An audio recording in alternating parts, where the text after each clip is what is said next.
This is the syllabus for Math 1100, Math for the Liberal Arts. And there are, I'm going to ask you to read this in detail, but there are a few things that I would like to point out about the running of this course as indicated in the syllabus. This is an online course, as I am sure you well know. You can contact me by email, it is listed.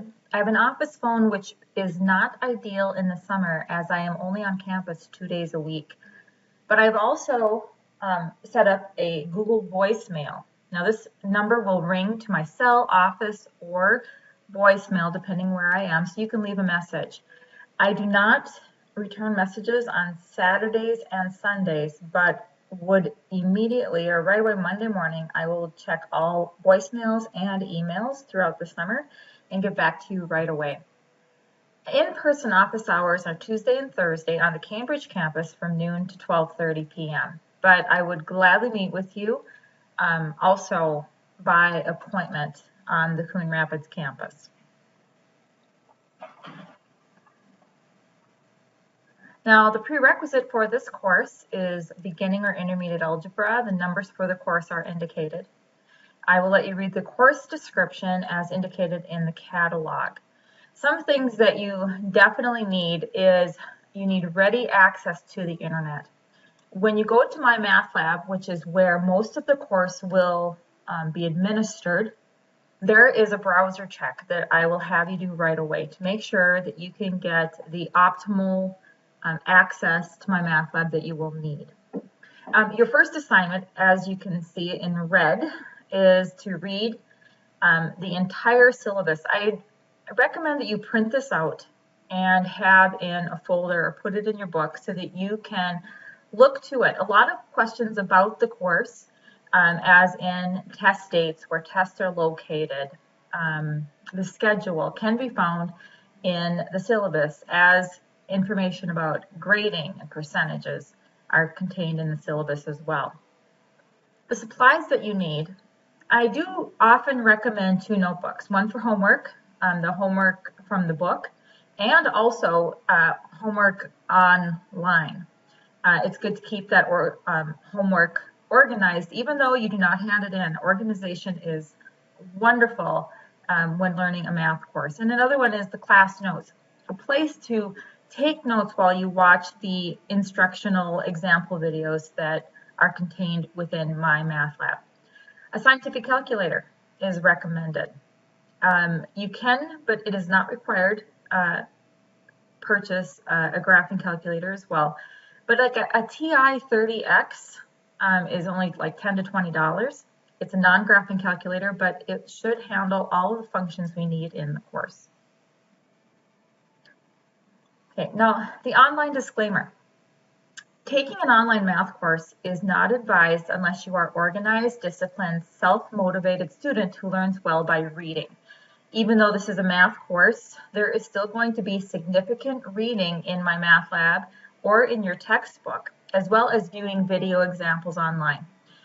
You are expected to read all the material posted on the website, and communication is key with your instructor. Communicating carefully, thoroughly, and I would add respectfully. You are also responsible for following the course schedule and submitting assignments on time through my math lab. So it is more difficult to take an online course, and I think it is even more difficult to take an online math course. Discipline and self-motivation are very, very, very important.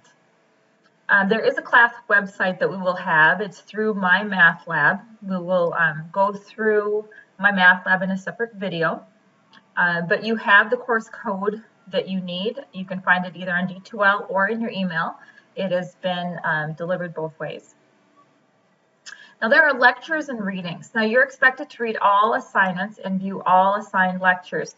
Now the lectures are really example videos in my math lab that can also be closed captioned for any people that may be hearing impaired.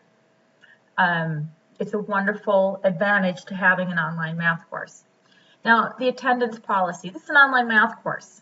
So your attendance is really you viewing, keeping up with the material. But there is something that we are required to do. It's called the last day of attendance. And looking in bold right here, I'm going to bring the cursor there. 2 weeks with no activity will be regarded as non-attendance for 2 weeks. And it is a school policy that if a student has had 2 weeks with inactivity on My Math Lab with no communication to the instructor, they will have an LDA, which is the last day of attendance, entered into the system, and it withdraws them from the class. So if you are going to be away for 2 weeks, please be in communication with me. Homework. There's lots of homework on My Math Lab. There's a homework assignment for every section, as well as quizzes for every section. So make sure that you keep up to date with homework.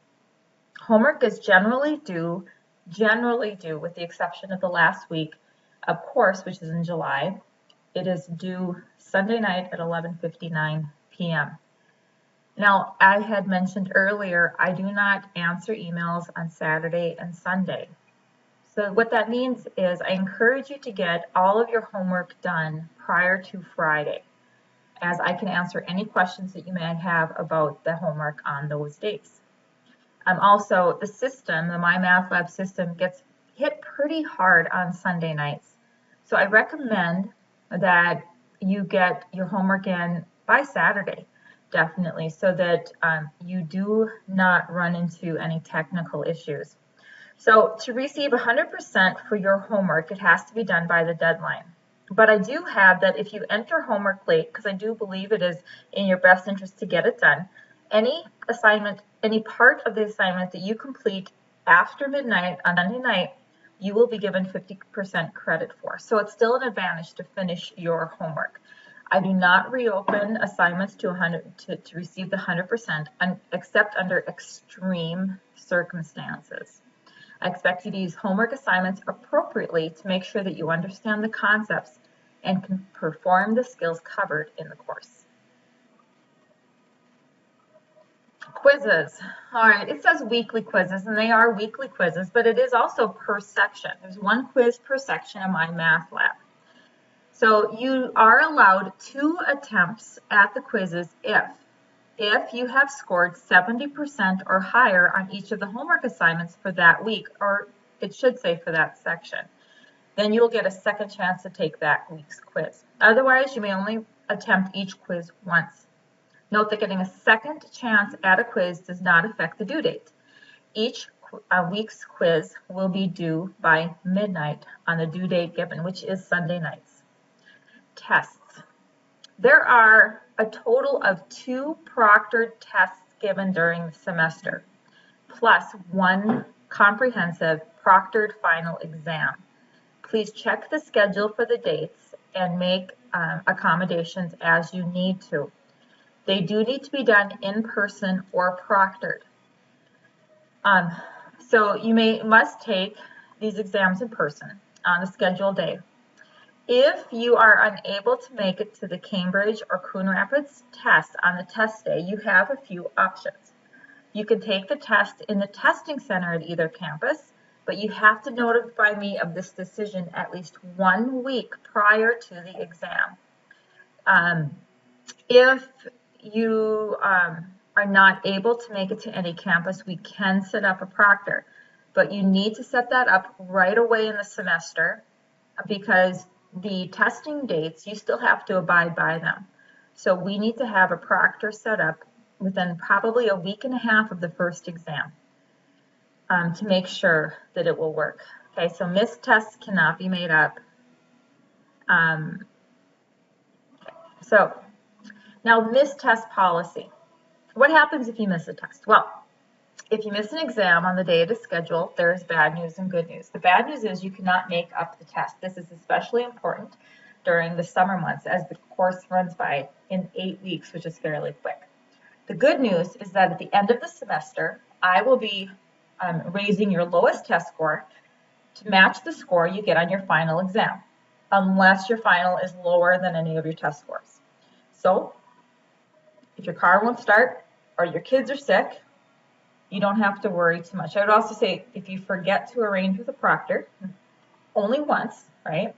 You can concentrate on taking care of whatever the problem is, and know that one test score will be replaced with the percentage from your final exam.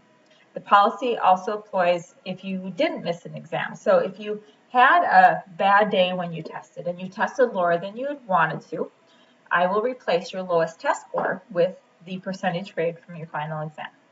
Now the warning is this policy will only affect one test grade, so do not miss 2 tests. The final exam exemption. Here is additional motivation to not miss any assignments, quizzes, or tests. If your overall score in the class is a 95% or above for everything up to the final exam, you will be exempt from the final exam and will receive an A in the class. That's awesome, super. The policy is to allow students whose work has been in the A category throughout the semester to skip the final. Now there is no rounding up for this.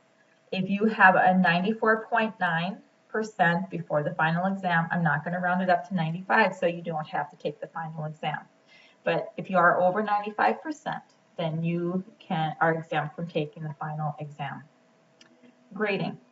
Your grade will be based on your homework average, which is 5%. Your quiz average, which is 20% of your grade. Your test average, which is 50%. And your final exam, which is 25%. And I grade on a 90, 80, 70, 60 grading basis. Now, there is a pass-fail option. A lot of people take this to so that their grade, if they don't think their grade is going to be strong, doesn't affect their GPA. If you would like to take this course pass-fail, you must notify me in writing by email by Friday, June 11th. If you choose this option, you must earn an overall score of 70% or higher to receive a passing grade. Now, extra help. There is a separate link in my math lab that gives you tutor information. We have online tutoring available at Anoka Ramsey, as well as a Math Skills Advising Center on the Coon Rapids campus and a tutor center on the Cambridge campus. You know, if you have any questions, contact me right away as well if you want to ask me for information. Now, cheating. I'm against it. I don't tolerate it. So any instance of cheating will result in a 0 and referral to the academic dean. Now, you know, with doing your homework at home and quizzes at home, I just want to assure you that it is okay to use your book. It is okay to use your notes. It's really, this comes into when you are doing your work for the tests. And now, and how to succeed in class. You know, keep up with the schedule. It's very, very important that you do not get behind. It's 8 weeks. Attend all classes. And I would say to this, watch all the videos. Do the homework. Do homework from your book as well as homework that is online. Complete the quizzes on time. Study for the tests and don't miss any tests. And if you need help, speak up right away. Get it sooner than later as things build on material, previous material in mathematics. And I'll let you read the rest. You know, in our class, we want to be respectful, respecting emails. Respect is important. Be responsible. Remember that you are responsible for the working of this course. And rise to the challenge. It's going to be challenging. Remember, it's 8 weeks, and I know if you do the work, you watch the videos, you read the book, you ask your questions, you can be successful. All right, so I will let you look at the schedule. It does say tentative schedule on here, but I'm pretty sure the schedule is final. I will update the syllabus that is online. So I would highlight, if I were you, the test dates. You'll notice that the first test is the week of June 15th. The second test is the week of July 6th. And the final exam is July 23rd. So that covers the material for the syllabus. And I recommend you watch any videos that you haven't seen yet.